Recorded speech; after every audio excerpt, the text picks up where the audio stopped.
Thank you very much.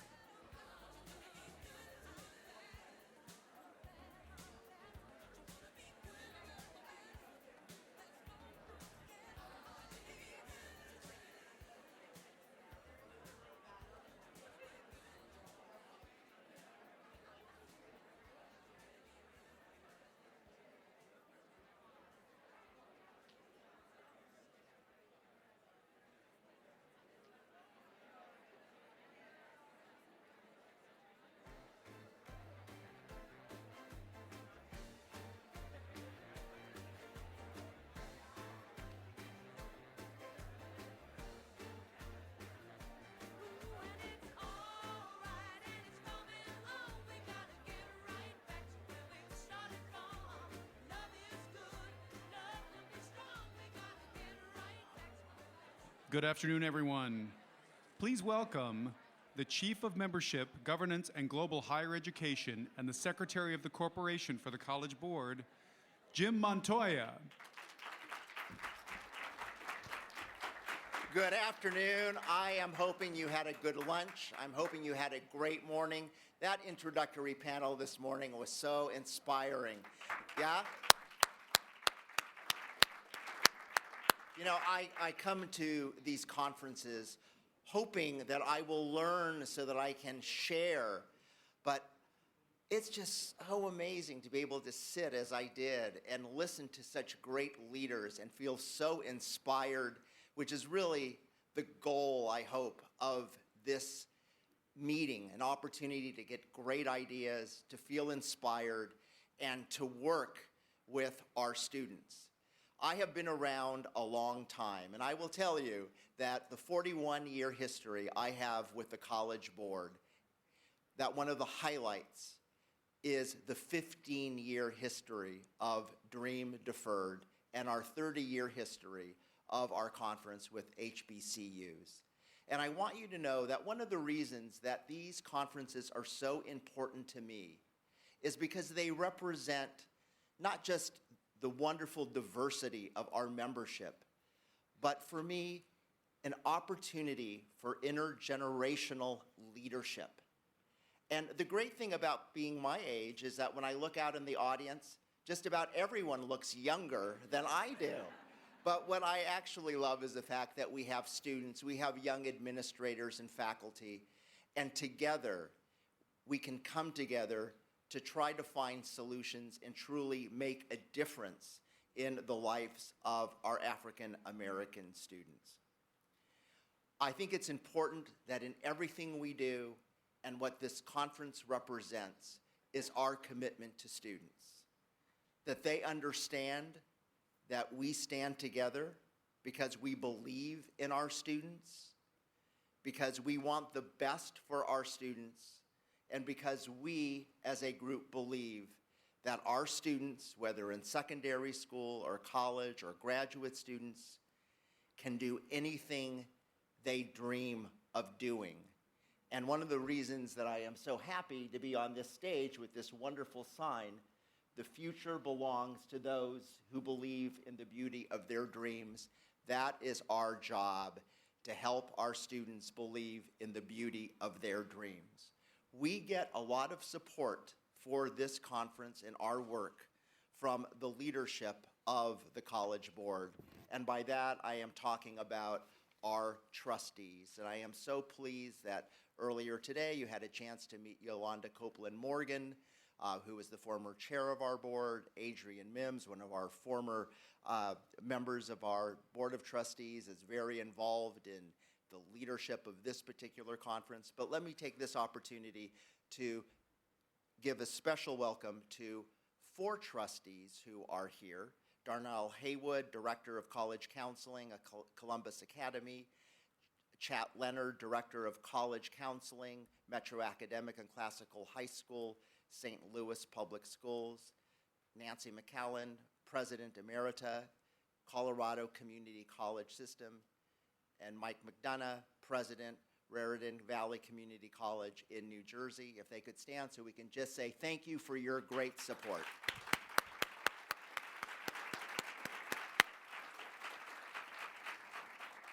Now, I mentioned that this is the 15th anniversary of this wonderful conference. And again, having had the opportunity to be at most of a Dream Deferred conferences, it is such a delight to see such a large audience. We continue to grow, we continue to be impactful, and most important, we continue to serve students.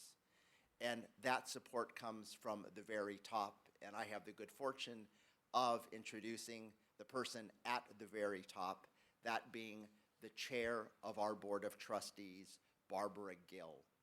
And Barbara is currently the Vice President of Enrollment Management at the University of Maryland, a position she has held since 2014, but she is a well-known figure in higher education, particularly in the enrollment arena. And one of the reasons she is so effective is because she invests time not only in understanding higher education, but understanding issues related to K-12. She is truly a bridge between K-12 and higher education, and is the perfect person to come up and acknowledge two very special people that we have with us. So it is my honor to introduce the chair of the Board of Trustees of the College Board, Barbara Gill.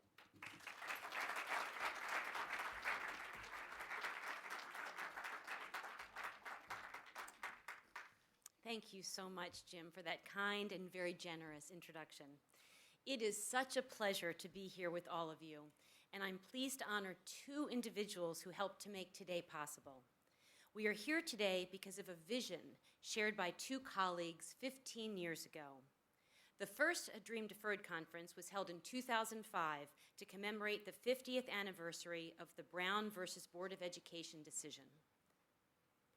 Since then, the conference has grown, bringing together an increasing number of educators and professionals committed to eliminating the unique barriers to college facing African American students and advocating for equal educational opportunities for all students.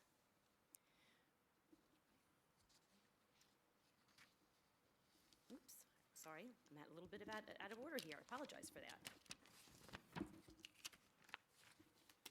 Here it is, sorry.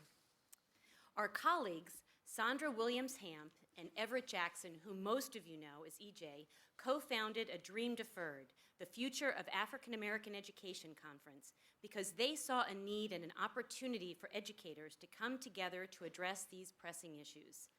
With over 27 years of experience in education, Sandra Williams-Hamp has devoted much of her professional career to advocating and expanding college readiness and opportunities to students throughout California and across the nation.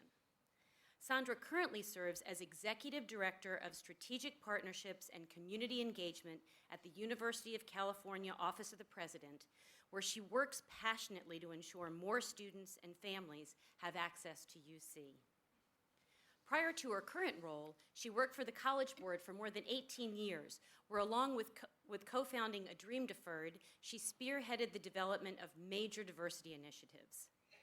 As the Executive Director of K-12 for our Western office, she worked closely with California's largest school districts and helped expand STEM opportunities in California through launching College Board's California AP Potential Expansion, or CAPE, program in conjunction with Donors Choose and the Innovate Foundation. Since 2006, EJ has served as Associate Director of Admissions and the Director of the Las Vegas office for prospective students for the University of Nevada, Reno. In this role, EJ has helped to increase the university's undergraduate population nearly 70% during his 12-year tenure. That's quite an impressive achievement. Before coming to the University of Nevada, EJ also worked for the College Board, beginning in the Higher Education Division, working directly with institutions to improve their recruitment, financial aid, and admission policies and procedures. And then he transitioned to College Board's K-12 division to focus on the challenges school districts face in creating a college-going culture.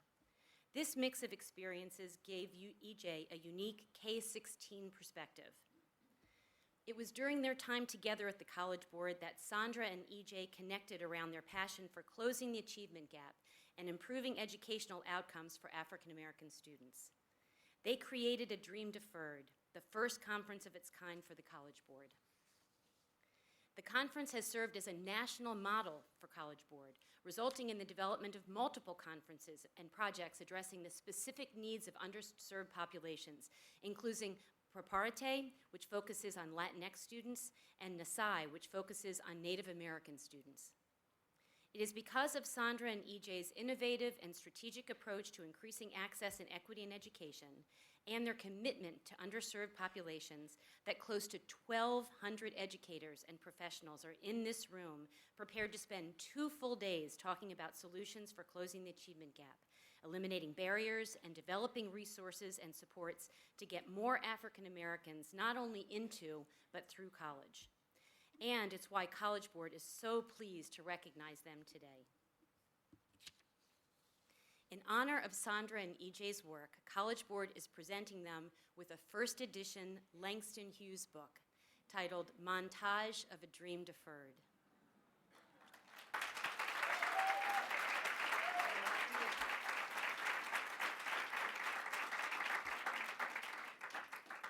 And I get to be so close to them right here. They're right under.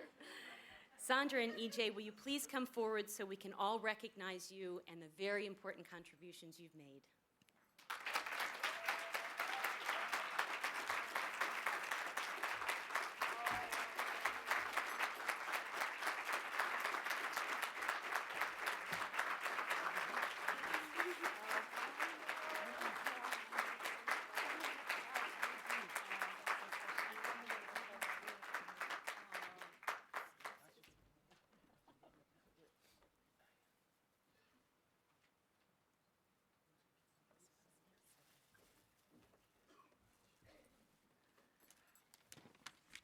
Good afternoon.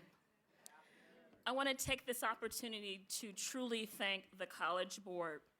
I want to begin by thanking Lee Fales, Pat Martin, Jim Montoya, Lorraine Hastings, EJ, Dr. Robin Fisher, Yolanda Copeland Morgan, and Georgette DeVeris, who more than 15 years ago believed in our vision to elevate the conversation around African American achievement in this nation.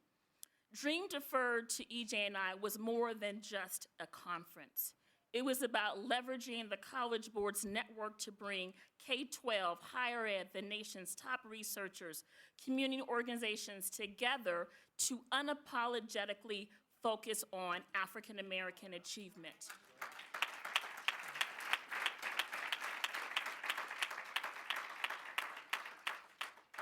At that time, that was a bold undertaking for the College Board.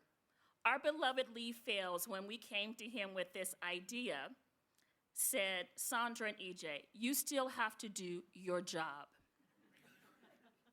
And when we told him we want to do the conference at that time, he said, oh, you mean next year? I said, no, Lee, we will do this in 8 weeks. In 8 weeks, we pulled together our network of educators across California and around the country to execute and conceptualize the Dream Deferred Conference. Today, my heart is warmed that over 1,200 people are here today. And for Lee, I hope you know, a job well done. Now more than ever, educators must articulate and advocate for African American achievement. My great-grandfather graduated from Howard University in 1896, just a heartbeat from slavery. His legacy and that of my mother are a part of what I do every day. And as we celebrate the 15th anniversary, I hope you leave with the same passion that I had more than 15 years ago. And this work is even more personal to me because 15 years ago, I wasn't a mother. I now have a son. I know firsthand the impact of what it means to educate an African American male in this country. So today, I want you to leave inspired. I want you to leave equipped. I want you to leave with a new set of tools to continue to advocate and push on educational equity for African American students. And for that, I thank you.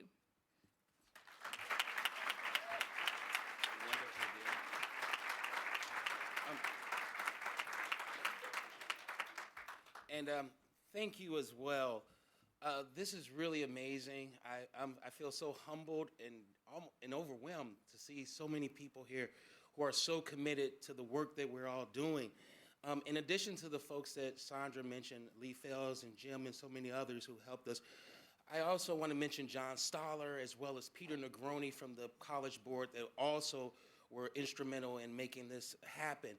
And the one thing is that this is about us realizing that we're not alone in this work that we do.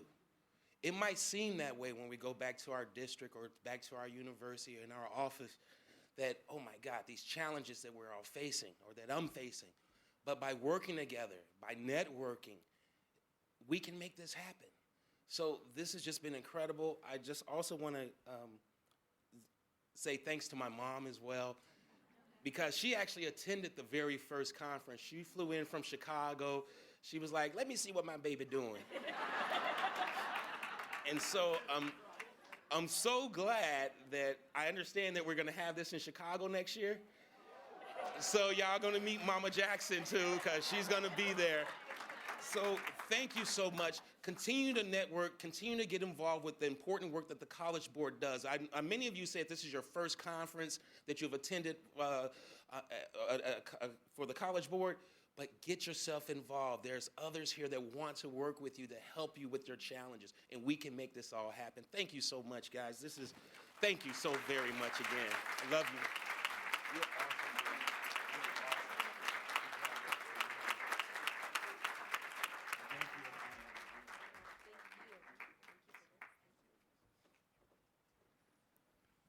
Please welcome the Vice President of Counselor Engagement for the College Board, Lorraine Hastings.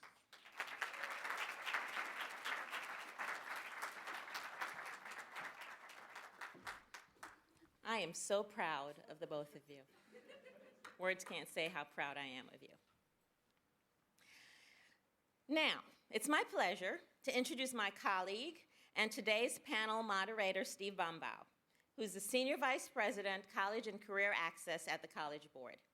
Steve leads work that ensures access for students to college and career opportunities.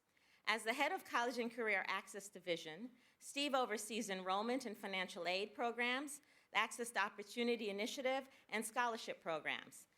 These efforts are designed to increase college readiness and college completion for all students, with a special focus on lower-income students, first-generation college students, and students of color. More specifically, Steve oversees College Board's partnership with Khan Academy to provide free, high-quality SAT preparation for students, as well as a partnership with the Chan Zuckerberg Initiative. His most recent venture has been to oversee College Board's recent launch of the College Board Opportunity Scholarships, a $25 million commitment to encourage more students to take the steps necessary to get to college. It's the first of its kind national scholarship program. It lays out 6 steps that all students can take to get to college. I urge you to take time during the networking break this afternoon to visit the College Board Opportunity Scholarship booth, and you can learn much more about the program. That benefits all students. As you can tell, Steve is passionate about expanding access and equity and excellence. He is a former classroom teacher and currently serves on the DC Public Charter School Board. Joining Steve on the panel today are distinguished guests Jeffrey Allen Ellis-Lee, Dr. Stephanie Shonican, and Peyton Head. Jeffrey is an AP State Lead Advocate for the College Board and a 25-year veteran of New York City Public Schools. He has taught AP United States History and AP United States Government and Politics for the last 7 years. Stephanie is Professor and Chair of the W.E.B. Du Bois Department of Afro-American Studies at the University of Massachusetts Amherst. From 2015 to 2018, she was the chair of the Department of Black Studies at the University of Missouri. Her publications explore the intersection where identity, history, culture, and music meet. Peyton is currently pursuing a Master of Arts degree in Public Policy at the University of Chicago's Harris School of Public Policy, with a certification in Global Conflict Studies. Peyton also serves as program coordinator for the Obama's Foundation inaugural Scholars Cohort. There is no doubt this is going to be a terrific panel. Please join me in welcoming our distinguished guests to the stage.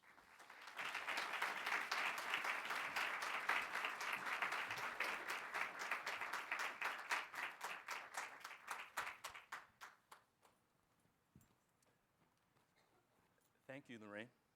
We're going to have a great panel today, and we're going to kick it off with a really inspiring video. Back in my junior year of high school, my social studies teacher, Mr. Lee, told me and my class about how we were going to get into this program where we would actually meet Morgan Freeman, Kerry Washington. So like he kind of like boosted it up so we'd be all excited, and then we found out that we had to read in front of a crowd. I was just in class in AP Government, and my teacher, Mr. Leslie, he just was like, oh, hey, this book is really cool. You guys should read it. We read Howard Zinn's People's History of the United States, and like everyone was very, very interested in it. Mr. Lee, my teacher, told us about a different book that Anthony and Howard Zinn wrote.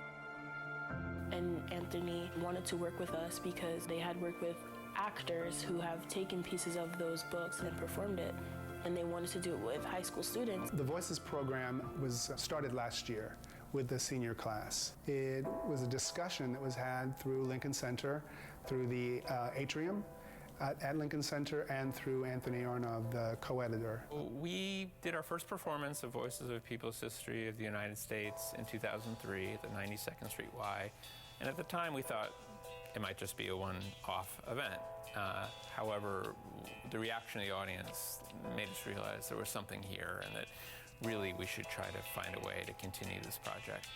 And then we also realized that there was a whole component that could be very powerfully relevant to schools and to high school education in particular.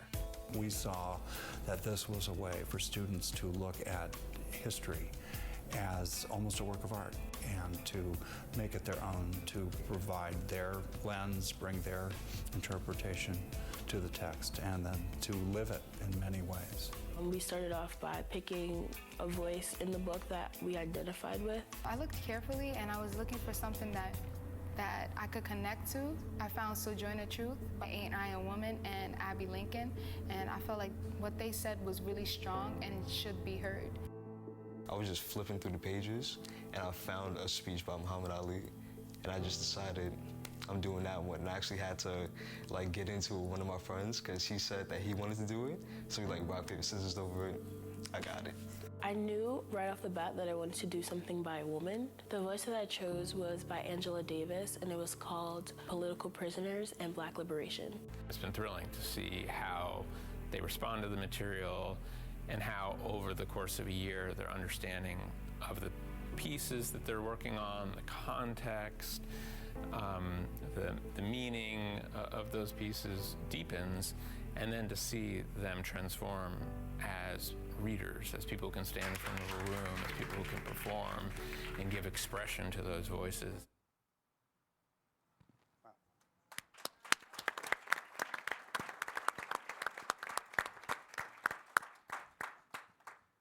I love great teaching. So the first question is for you, Jeffrey. Okay.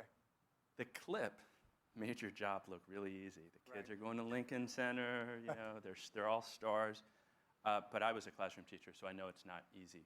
Right. Can you tell us about some of the first struggles that your students encountered and how you helped them push through it? Sure. All right. Well, first of all, just watching that video is so powerful for me because it's a culmination of my entire career. So it is definitely not easy. I'm with these students for 2 years, so I meet them the beginning of their junior year, and we really get deep into AP US history. And many of the students I meet are students that have been bright and shiny in their middle schools and maybe even their freshman year, but they've never really been challenged.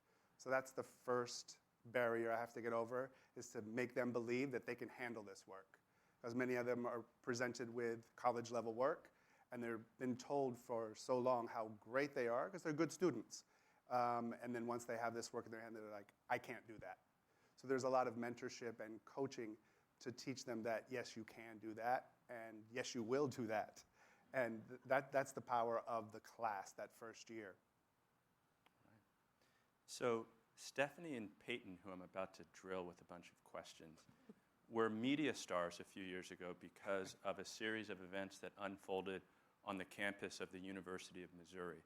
And Stephanie, I'd like you to kick us off with a quick summary of what happened. Sure. So in a nutshell, in 2015, students at the University of Missouri were challenging the administration, the faculty, with the question of why we were not responding to what was going on just down the street in St. Louis, where Mike Brown had been killed.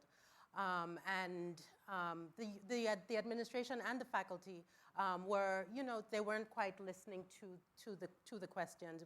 I think a number of people turned away from what the students were asking. And so this was bubbling up until in 2015, and Peyton can correct me, Peyton, who at the time was the president of the student body, and his vice president is somewhere here, Brenda, he wrote a Facebook post that went viral.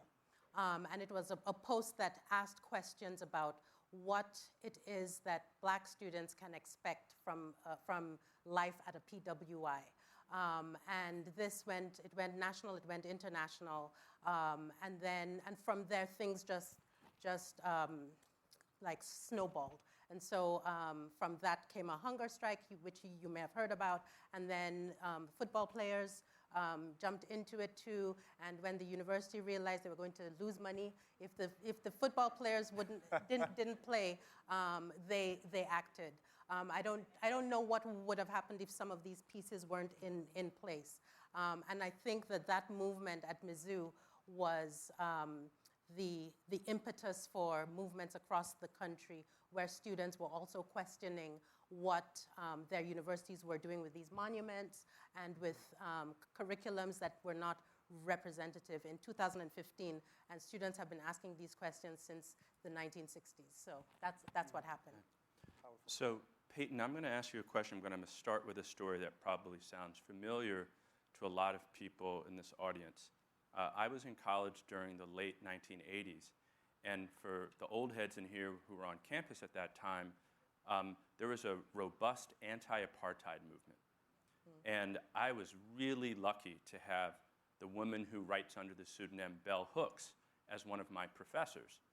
And one day, she kept all the Black students after class, and she waved our papers at us, and she said, "Y'all aren't working hard enough.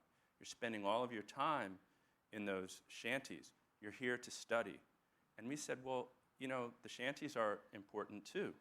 And we had this conversation about the tax that we had to pay as Black students at a PWI.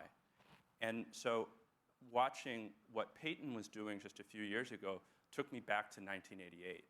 And so what I want to ask Peyton, who graduated from Mizzou and is now at an elite program at the University of Chicago, you obviously graduated and did well. What did you do to navigate the pay down of this tax? That's a great question. I wouldn't say that it was necessarily what I did. I would say that it was what the community did around me, the people who were just in my life to make sure that I could get to where I am today. I think that's the most important thing. I think that there's an incredible tax that people pay when they are trying to change institutions, especially because institutions aren't created to change. And a lot of times when a university has its set pedagogy and their set values put in place, it's more of just like, why can't you just go with the flow? And why can't you just understand that you should just be privileged and happy to be in this place? And the question that I was asking, while I understand all of these things, but why can't I be a person who pushes the institution forward? And so I think that that tax is an incredible one to pay. And many of us are still paying that tax every single day when we wake up with the trauma of what it means to be in a movement that was at the center of a nation. And especially when, media glamorizes activism nowadays. Everything is trending, everything's a hashtag, everybody wants to be an activist. But when you're in the heart of something like that, that's so big, when you see the ugliest part of America that relates all the way back to our history and our founding, I wish I knew what I could say to students who are dealing with that tax. And that tax is going to be on you wherever you go. There was a large fundamental conversation having about HBCUs versus PWIs and where black students should attend. And anywhere, if you have access to education in the first place, that is an incredible feat right there. But it's what you do with that education that you get and how you navigate what it means to pay this tax as we move forward. Wow. Stephanie, how did the faculty, particularly the black and brown faculty, navigate this tax, and particularly those who were not tenured? Yeah. No, it was a big question. And at the time I was tenured, I was chair of Black Studies, and I was just privileged. I believe Peyton was in one of my classes when this was unfolding. And for me, I grew up in West Africa, and I had read about this. I had read about what students had done in the 1950s, in the 1960s. I had read back to the 1890s, Du Bois and the Harlem Renaissance, The Dream Deferred from Langston Hughes. I'd read all about that theoretically, but then I was seeing it in person, and I was seeing it unfold on our campus. And for me, it was an easy choice.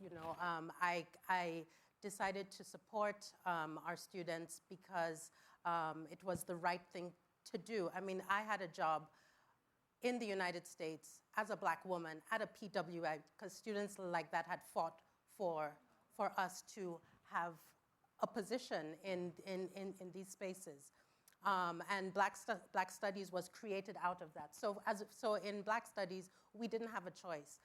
But I did realize that there were lots of people on campus, faculty, who wanted to support but couldn't because of the challenges of gaining tenure. And this is a real challenge.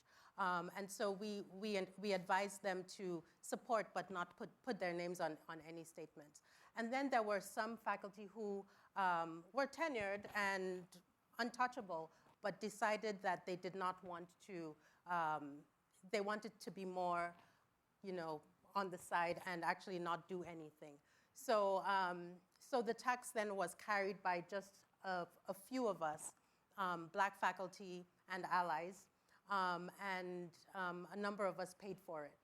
So we had an ally who, I don't know if you read about her, but she was white and she was on the front lines with the students, and she was fired.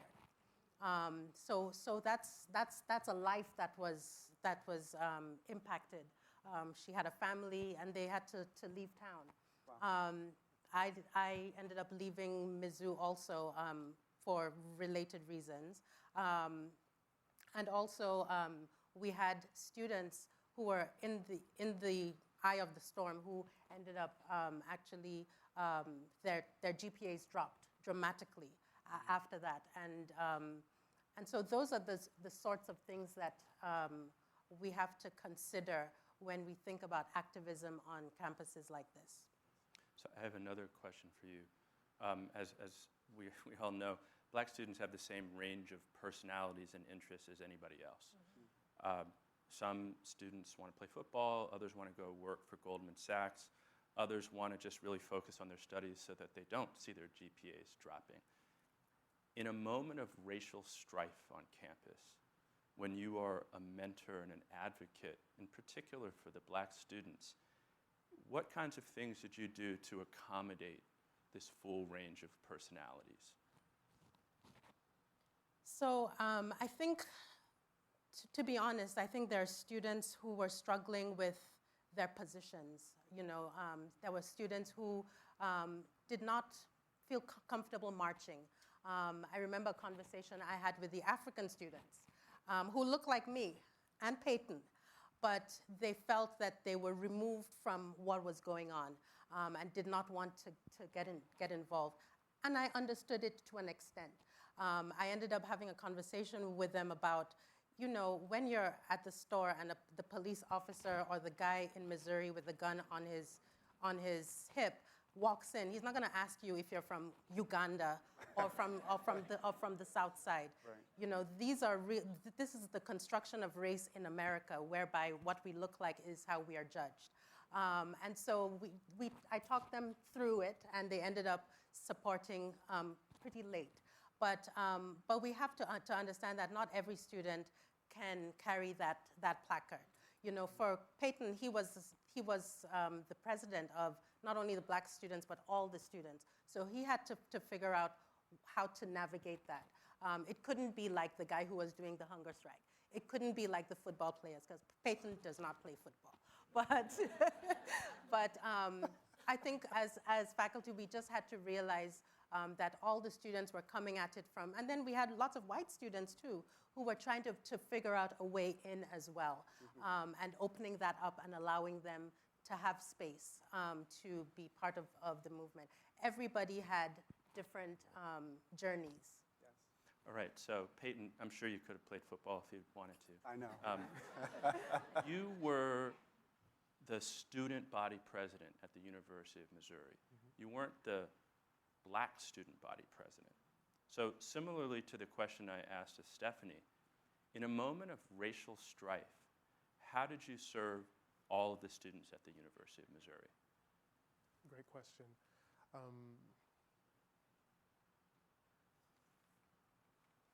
I think serving all of the students meant that challenging the university to be better, just in general. And what does being better mean? It means that ensuring that students are having a quality education.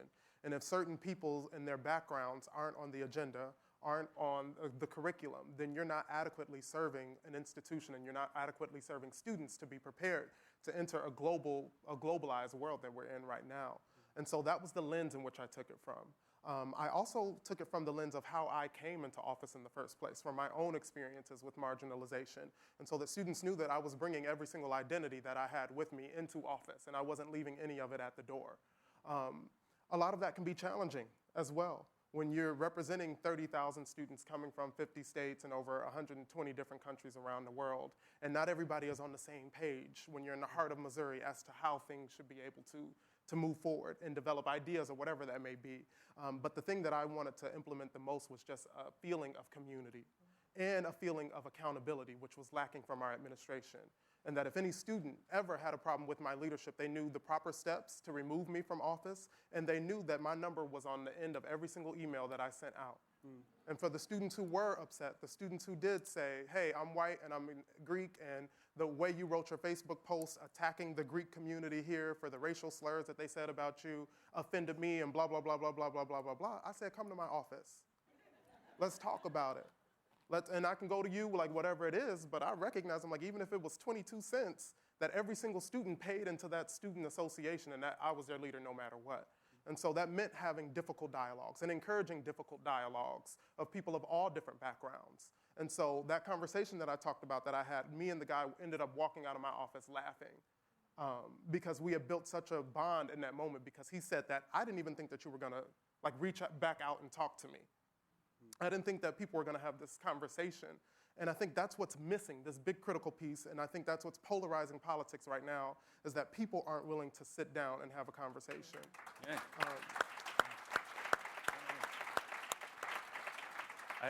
I see elective politics in Peyton's future. Actually, I'm not kidding, I really do. Can I just say one quick thing? You may jump in. So after Peyton stepped down, and I know I brag on him a lot, but it's deserved. After he stepped down from office, of course, as usually happens when there's a black president, there's a backlash, right? So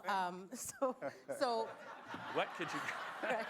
So when Peyton stepped down, after his term was over, he and Brenda stepped down, and then two white guys became the president and the vice president. Of course, they were voted in very smoothly, and then there was a scandal and some what's the word when people cheat in elections? Cheaters. Current. Stealing of the election. Fraud. Fraud. Voter fraud. I like that better. And so the university called on Peyton to come back and sit back in the office of the president. And at the time he was a senior, he was trying to finish up, but because he's a leader, he decided that the campus, to the question of leading both black and white students, that the campus needed some calm leadership. And so he sacrificed and came back and led them through, a few months of leadership. So I wanted to just add that. All right, right on, right on. All right. We're going to shift back to Jeffrey. Jeffrey, I noticed that you're white. Last I checked. It's also clear, and I think it should be clear, I did a lot of research on Jeffrey. I watched a lot of YouTube videos about with his students performing at Lincoln Center, and it was incredibly inspiring. You're a masterful instructor and advocate, and it's clear that you're an ally. So I want to ask you if there was a particular pivotal moment in your life that widened your aperture in a way that allowed you to be such an effective ally for your students. Okay. Well, first of all, I teach in a 100% person of color school. I've actually, thinking about this, I've never really taught a white student. So this program has allowed me to somehow allow the students to find their voice in class. And I grew up in Virginia, and just right outside of DC, and a pivotal moment, I guess, that I could address to you happened not too long ago. Actually, I'm a pretty old man. I'm 53, and about 10 years ago, my eyes were opened very wide. I was in Texas, just outside of Dallas. I was with my husband and his family, who happened to be black, and we were driving back from Denny's, and we took a wrong turn. And no big deal to me, you know, I've done that before, and the police pulled us over. It was dark, I don't know if I mentioned that, it was nighttime, and the police made us turn over and forced us sort of onto a dirt road. And pretty soon it was not one police car, but two police cars blocking us in. And my father-in-law turned around and he said, "So maybe now you understand a little bit." And the fear was palpable. It was. And I definitely understood exactly what he was talking about, even before he mentioned it. Because I was like, oh, whoa. It definitely woke me up at that moment. But because the United States, America, is so institutionalized and so systemic, I went right back to my normal privileged life and only think about these moments when I'm asked. So thank you very much for asking that question. So, Jeffrey, in your role as a teacher, yes, and particularly as an AP teacher, a big part of being an ally is preparing your students to handle the academic and the civic load at places like the University of Missouri. How do you do that? Well, I think making them believe in themselves. New York City is a massive system, 1.1 million students. 80% of those teachers are white. 75% of those students are not. So I can't stand in front of these students and pretend that I understand their world. So it's my job to help them understand their world. And through academics and through them making a true connection to those academics is really the most powerful thing I think I can do. And knowing that they can always come back and get help. I can't even begin to count how many times I receive a text or an email for students that have graduated that are in college now. Thank you so much, but I still need some more help. And that's the most fantastic award that I could ever get. Just that email, can you help me still? So providing them a voice, providing them the ability to know that they have just as much agency, just as much power as anyone else they hear or see or read about, especially when they're looking at textbooks, because that doesn't happen very often. And then knowing that they always have somewhere to go to get support. So,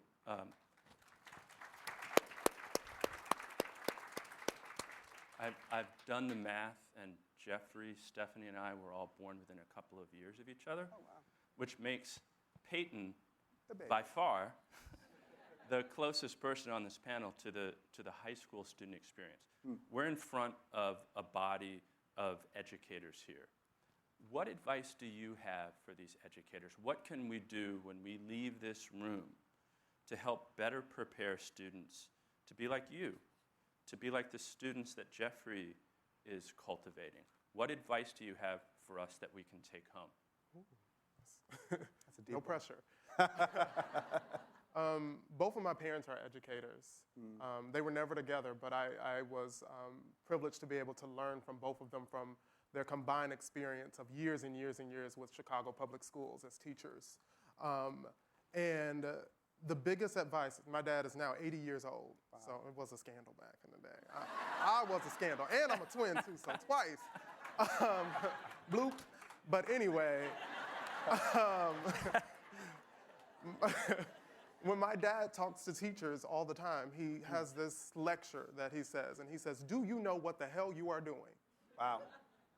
Are you just teaching to a test, or are you recognizing that you have the most important role in this entire country and in this world, and that is developing the future? And so what does it mean? Like, do you ask the questions why? Even the silly questions as why? Why do we do the things we do? Something as simple as asking, why do we put our hands over our heart when we say the Pledge of Allegiance? Not knowing that it used to be up here, and then after the war, it was brought down to here. Just simple things that we don't even think about. Asking who is printing the textbooks and what are the motivations behind the people, who is on the school board. These are just certain things that I learned from my father that he would always say that these are the things that I ask of teachers when they get in front of these students. Do you know what you are doing? Do you know the impact that you have? Do you know the lessons in which that you're learning are all political and all are a set of decisions that somebody made one day that said that these are the priorities that we want our students to walk away with. In addition to that, are you making sure that students are walking away with real skills, tangible skills that they can use when they leave your classroom every single day? So that's one of the things that I would continue to reiterate, that coming from my parents, is just making sure that you recognize the importance of knowing fully the ins and outs of the curriculum and the responsibilities that you have to educate the youth.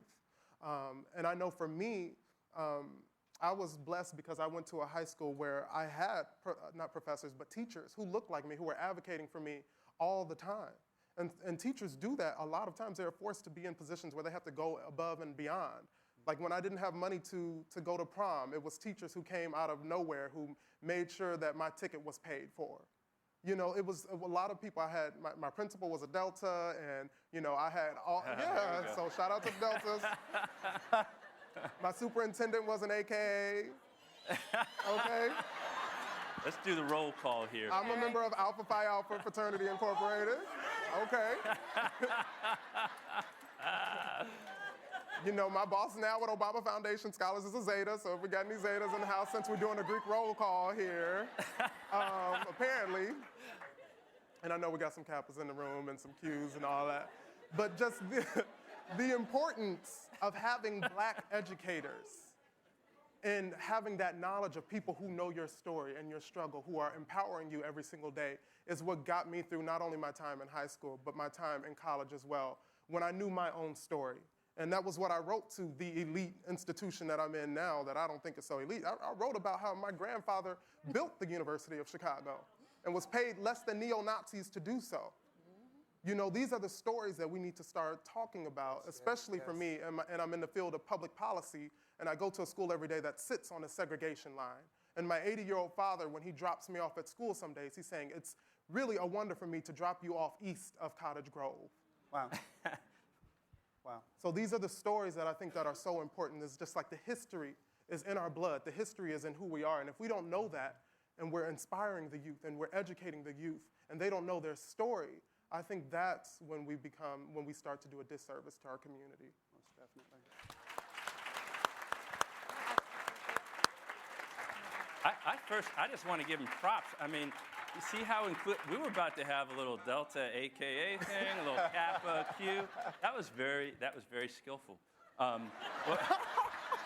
What were you going to say? No, Steph? I just wanted to add that as much as we, and I completely agree with Peyton, as much as we focus on getting our students to understand that they can, that they can achieve and they can go to the highest heights, that we have to also keep that lens there, but also turn the lens on our white students as well. Because that Facebook post I talked about earlier was based on the fact that some white students on the campus had shouted out the N-word to Peyton, and this happens all the time.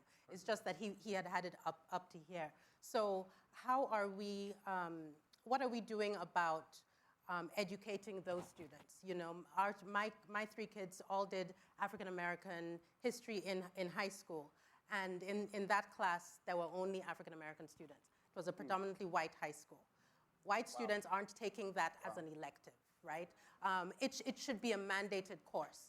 And to Peyton's point about the sororities and the fraternities, just this semester at University of Massachusetts, where I am now,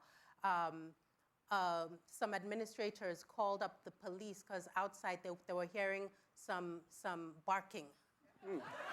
And they didn't know what it was. They called the police. And they had to be educated that that's part of African American culture, right? That there's a group of young men on our campus who that's how, it's a thing. But again, if our administrators don't know about if they didn't take an African American studies course or a U.S. history course with a teacher like this, then they get into positions where they can seriously impact the students that we're here to talk about and lift up. As high as we lift them up, they're still working against a world that is set to bring them back down. Yes, it is. So we should add like step show to the curriculum, right? Yes. So we've touched upon the idea of allies. And I hope I speak for the people on this panel when I say that we want everybody to be allies in our work, and we want to be allies in everyone else's work. So an open question to the panel is, how do we do that? How do we do that? I'll start. I have a simple phrase that I share with the kids, and whenever I talk about the program that I do, and teachers ask, how can I do that in my classroom? I'm not able to do that. And it's just the idea that every day, take one moment to tell yourself this. If you empower the student, you empower the future now, and find one way each day that you can do that. And that's a very individual choice to make, and it's a very powerful choice to make. Ooh, great question. Allyship. I'm trying to prep you for a primary at some point. That what it is? I think that allyship is essential, but I think that the way in which we go about it sometimes can be a little challenging because everybody is trying to find what their role is. But I think that education is the most important tool that you can have. Before you claim to be an ally, doing as much education as you can for yourself on a subject. For me, in my role now as a program coordinator, I work with 25 students who are selected from 25 different countries around the world.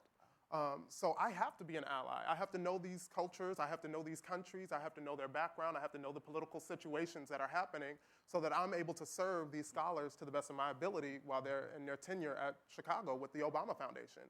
And like next week, I'm traveling to Palestine. I've learned a lot about the Israeli-Palestinian conflict as a global conflict studies master's student. But I've been to Israel before, but I've only seen it from one perspective. So next week I'm traveling and I'm going to Ramallah and I'm going to Bethlehem and I'm going to these different cities and I'm going to Jordan to learn a different perspective. And I think that when you take the time to educate yourself, and that doesn't mean necessarily flying across the world to do that all the time, but there's YouTube videos that you can do on almost any country and almost any type of people. And so the work that I do now around the nation is I work with many different students in their different backgrounds and talking about what allyship means. Talking about the experiences that I had at Mizzou, where I heard a lot of racist things being said in the LGBTQ Resource Center, and then sometimes homophobic things being said within the Black Culture Center and the Black community. And so talking about that intersection of what it means, because I love both communities, right? And I'm right in the middle of them. And so I think that if we take the time to recognize that allyship is really taking the time to educate ourselves. As an ally, if you're putting all of the problems on that person to educate you about, you know, their community, then you're not being an effective ally. Or even leaning on them for support as you struggle to come to terms with a reality. I remember when that Facebook post went out, a young white woman came up to me in the Mizzou Student Center and was just like, oh my gosh, I'm so sorry this happened to you, and just started crying on me, looking for me to console her for an incident that happened to me. And I'm like, that's a lesson, number one, in privilege, but also, like, if you were trying to be an ally, you would center that person and their experiences as you educate yourself on how you can be a more effective advocate, as opposed to centering your own experiences, right, and your own journey. And I think that you can do both if you're really intentional about really trying to understand and learn these stories that are different than your own. So put your feet in someone else's shoes and walk in it is great advice. Thank you. How about you? What advice do you have for us? Yeah, so two things I just will put out there. One is that I realize that people as allies, you know, I'm African, so I have you could tell from the accent that I wasn't from the south side of Chicago. But I realized that I had to sit down and learn from my African-American friends about the real life stories about what was going on here. So when my white friends or neighbors want to tell me that, you know, I never knew that racism was still around, you know, that type of thing. Like, how would I know? Well, read a book, you know. It's my white voice. I always push back and I say, well, you know, you listen to Motown. What do you think they were talking about when they were talking about dancing in the street, or when Marvin Gaye is singing What's Going On? Have you listened to what he's saying? You all love Kool and the Gang and songs like from the funk era, like Fantastic Voyage. What do you think that they're talking about there? You know, go back and listen intentionally. I'm an ethnomusicologist, so I always go back to music, and that's what I did at Mizzou. So we're going to end on a fun note. Sure. She's an ethnomusicologist, all right? We don't have much time here, so I want each of us to tell the audience who our favorite hip-hop artist is. We're going to play off Yolanda's question earlier today. Okay. We're going to start with you. I'm sure I've never heard of this person. Probably for me, I've been listening to some Kendrick lately, actually inspired by Dr. Shonikin, because she would always have a song for us whenever we were going through, or just like making us look at the historical implications of what, you know, these different songs we're talking about. So Kendrick was a good one. All right. Good. All right. Jeffrey? I'm old, so I'm going to go back in time. Possibly LL Cool J, maybe Queen Latifah. Very good. For me, I would say I've always loved Tupac, although I know he's problematic. Okay. Right. But whenever I say that, and all my activist friends say, oh, but Tupac was a misogynist and so on, I say, you know, we're all human beings. Although with R. Kelly, we won't even give him that. But that Tupac was able to still be a poet and talk about the love of his mama, but also help us think about what does it mean to be a black man in the United States. So Tupac, and of course I've got to say a little thing about Lauryn Hill. I think she's amazing. Yes. Oh, all right, I'm gonna get the last word. I'm KRS-One. Y'all know about that? And Eric B. and Rakim. All right. Thank you so much to our panel.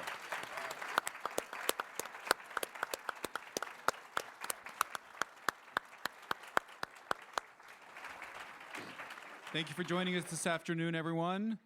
Please join us this evening back here for our evening reception and the college fair starting at 4:30. Thank you.